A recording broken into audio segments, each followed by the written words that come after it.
नमस्कार दोस्तों, मैं हरजीत सिंह आपका स्वागत करता हूं साइंटिफिक सनातन में। दोस्तों, वैसे तो सनातन धर्म की जड़ें भारत से ही निकलती हैं, लेकिन यह पूरे विश्व में अलग अलग समुदायों में, अलग अलग देशों में, अलग अलग तरीकों से देखी जा सकती हैं। हम अपनी पिछली कुछ वीडियोस में भी यह बात स्पष्ट कर चुके हैं कि दुनिया के ऐसे ऐसे देशों में भी मूर्ति पूजाएं होती थी जहां पर आज के समय में कट्टरवाद के कारण मूर्ति पूजा नहीं की जाती, लेकिन उन देशों का इतिहास मूर्ति पूजा से या देवी देवताओं की मूर्तियों से संबंध रखता है। ऐसे ही आज की वीडियो में हम आप लोगों को बताएंगे कि भगवान गणेश कैसे एक प्राचीन चिन्ह है जो वैश्वीकरण से बहुत पहले एक वैश्विक देवता थे।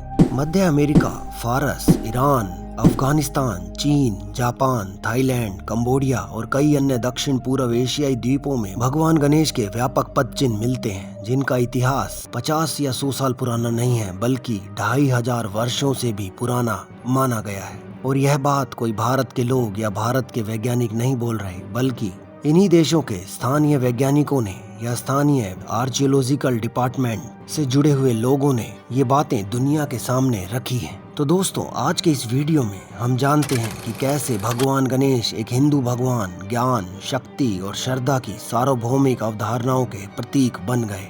लेकिन दोस्तों, सबसे पहले चैनल को सब्सक्राइब कर दीजिए ताकि ऐसी ही रोचक जानकारियां हम आपके सामने लेकर आते रहें। दोस्तों, ग्वाटेमाला संग्रहालय में भगवान गणेश और ऐसे ही विभिन्न हिंदू देवी देवताओं की छवियां देखकर कोई भी आश्चर्यचकित हो जाएगा। या अगर आपको पता चले कि मैक्सिको सिटी के डिएगो रिवेरा के एक विचित्र मंदिर से गणेश की मूर्तियां मिली हैं, तो आपको जरूर हैरानी होगी, क्योंकि डिएगो रिवेरा भारत में या इसके आसपास के क्षेत्रों में नहीं बल्कि मैक्सिको सिटी में है। ऐसे ही मैक्सिको के वेराक्रूज राज्य और वेनेजुएला के केवरागुआ में भी भगवान गणेश के स्वरूपों का पता चला है। मध्य अमेरिका से प्राप्त उत्खनन और पांडुलिपियां बिना किसी संदेह के साबित करती हैं कि भगवान गणेश केवल भारत में नहीं बल्कि पूरी दुनिया में पूजे जाते थे। एज़टेक संस्कृति में भगवान गणेश की पूजा की जाती थी। दिलचस्प बात यह है दोस्तों कि भगवान गणेश को दुनिया के इस हिस्से में एज़टेक सभ्यताओं के ढीले वस्त्र पहने हुए दिखाया गया है। 1769 से लेकर 1859 के बीच रहने वाले यूरोपीय मानव विज्ञानी अलेक्जेंडर वॉन हम्बोल्ट ने सबसे पहले अमेरिकी सभ्यता की एशियाई उत्पत्ति का अनुमान लगाया था। उन्होंने 150 साल से भी पहले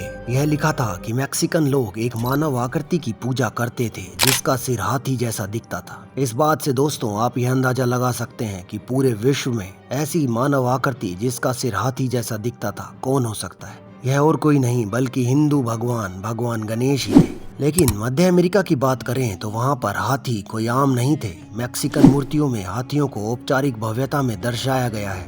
यहाँ पर आश्चर्य की बात यह है कि ये कपड़े भारतीय हाथियों के अनुष्ठानों और धूमधाम के लिए तैयार किए जाने वाले कपड़ों के साथ मैच करते हैं। कई प्राचीन सभ्यताओं की पौराणिक कथाओं, धर्म और नर विज्ञान पर विपुल लेखक डोनाल्ड अलेक्जेंडर मैकेंजी ने एक अवलोकन के साथ पुष्टि की कि माया हाथियों के प्रतीकों का धार्मिक महत्व था। यह समझ से परे है कि मध्य अमेरिकी लोगों ने हाथियों की सही कल्पना कैसे की होगी और उन्हें अपने मंदिरों की मूर्तियों में कैसे शामिल किया होगा, क्योंकि भारत ही वह पहला देश था जिससे अमेरिका में पहला हाथी 1795 में पहुंचा था। उससे पहले अमेरिका में हाथी नहीं होते थे। इस बात से ही यह अंदाजा लगाया जा सकता है कि भारत की संस्कृति एक छोटे से इलाके में सिमट कर नहीं रही थी, बल्कि यह पूरी दुनिया पर अपना प्रभाव रखती थी। दिलचस्प बात यह है दोस्तों कि भगवान गणेश का संबंध प्राचीन रोम से भी दिखाई पड़ता है। आपको यह जानकर हैरानी होगी कि भगवान गणेश और जानुस के बीच कोई न कोई संबंध जरूर था। जानुस शुभ शुरुआत के लिए प्रार्थना थी। जानुस की छवियां द्वारों पर भी एक संरक्षक के रूप में स्थापित की जाती थी। जानुस के दो चेहरे थे,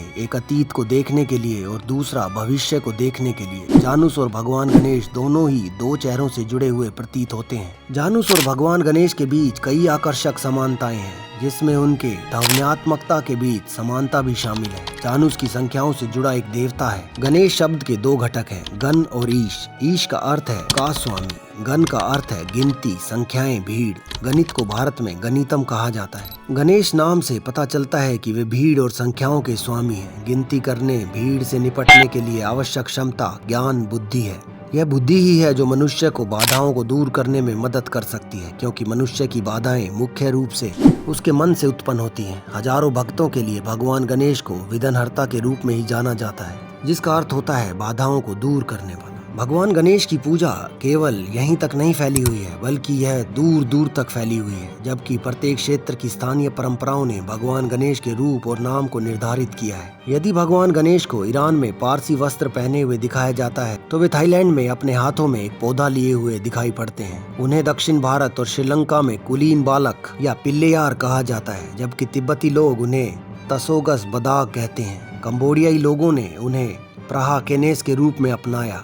मंगोलिया लोग उन्हें तोतखारूर खगान कहते हैं, जबकि जापान में वे विनायक या शोतेन के नाम से जाने जाते हैं। वेशभूषा और नाम के बावजूद भगवान गणेश शुभता, सौभाग्य और खुशी के सार्वभौमिक प्रतीक हैं। इंडोनेशिया की मुद्रा रुपया नोट पर भी भगवान गणेश की छवि अंकित है, जिसमें उन्हें संख्या और ज्ञान के देवता के रूप में दर्शाया गया है। कंबोडिया की बात करें तो वहां पर फ्रांसीसी पुरातत्वविद हेनरी महोत ने अंकोर वाट की खोज की थी, तो हिंदू देवताओं का एक समूह सामने आया था। भगवान शिव, भगवान विष्णु, भगवान गणेश हिंदू राजाओं की पीढ़ी द्वारा निर्मित प्राचीन मंदिर परिसरों में प्रतिष्ठित हैं। ऐसे ही बोराबुदुर मंदिर परिसर अपने भव्य मंदिरों के लिए प्रसिद्ध है, जिनमें हिंदू मंदिरों का एक समूह कैंडी सुकुहू और कैंडी सेटो शामिल है। हिंदू राजाओं ने भगवान गणेश, भगवान शिव और दुर्गा महिषासुरमर्दिनी को समर्पित कैंडी लोरो जोंगरान प्रम्बनन का निर्माण किया था। पूर्वी जावा के तुलिसकायो गांव में भगवान गणेश की 3 मीटर ऊंची प्राचीन मूर्ति पाई जाती है। जापान की बात करें तो जापानी देवता कांतितेन की उत्पत्ति भगवान गणेश से हुई है। इस देवता की पूजा मजबूत वैवाहिक बंधन, स्नेह और खुशी के लिए की जाती है। जापान में भगवान गणेश के करीब 250 मंदिर हैं।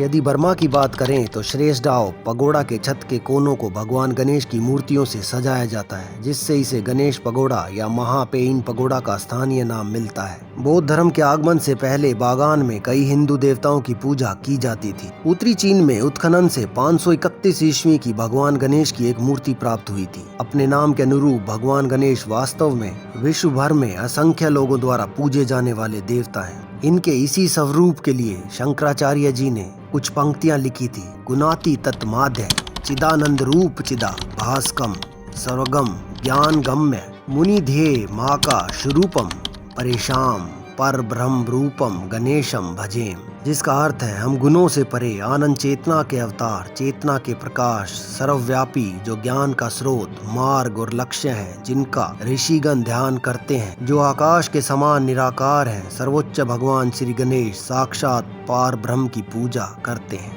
इन पंक्तियों से यह स्पष्ट होता है कि भगवान गणेश को हिंदू धर्म में सर्वोच्च भगवान की संज्ञा दी गई है। इसी के कारण इनकी पूजा पूरे विश्व भर में प्राचीन समय में की जाती रही होगी। लेकिन हमें लगता है कि भगवान गणेश को केवल भारत में ही पूजा जाता होगा। लेकिन जब ऐसे तथ्य सामने आते हैं तो पता चलता है कि भगवान गणेश केवल भारत के नहीं बल्कि पूरी दुनिया के देवता थे। धीरे धीरे जैसे जैसे अलग अलग धर्मों का, अलग अलग पंथों का जन्म हुआ, कट्टरता बढ़ी, वैसे वैसे भारतीय देवताओं की ख्याति कम हुई और धीरे धीरे ये केवल भारतवर्ष तक ही सिमट कर रह गए। तो आज की वीडियो में दोस्तों बस इतना ही। ऐसी ही रोचक जानकारियों के लिए देखते रहिए साइंटिफिक सनातन और चैनल को सब्सक्राइब करना ना भूलें। धन्यवाद दोस्तों।